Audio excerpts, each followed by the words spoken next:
Nakakuha na ng limitadong mga upuan sa mga eroplanong lalabas ng Beirut, Lebanon ang pamahalaan ng Canada upang matulungan ang mga Canadian na nais lumikas mula sa rehiyon.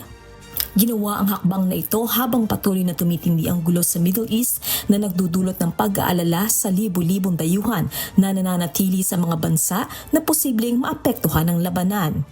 Ayon sa pamahalaan ng Canada, mahigit 103 Canadians ang nakarehistro sa kanilang consular registration system na nasa Middle East at Gulf states. Pinayuhan naman ng mga ito na maghanda ng sarili nilang mga plano sa pag-alis at huwag umasa lamang sa tulong ng pamahalaan dahil limitado ang mga opsyon sa paglikas habang nagpapatuloy ang tensyon sa rehiyon. Sa ngayon, nilinaw ng Ottawa na wala pa munang plano magpadala ng military aircraft para sa mass evacuation ng mga mamamayan nito. Sa halip, patuloy na nakikipag-ugnayan ang Global Affairs Canada sa mga partner na bansa at mga ahensya sa rehiyon upang maghanap ng iba pang opsyon para sa ligtas na paglikas ng mga Canadian. Samantala, magbibigay ng bus transport ang Israel para sa mga Canadians na nasa Israel upang maihatid sila sa hangganan ng Egypt. Mula doon, maaari na silang sumakay sa mga available na commercial flight na paalis ng rehiyon.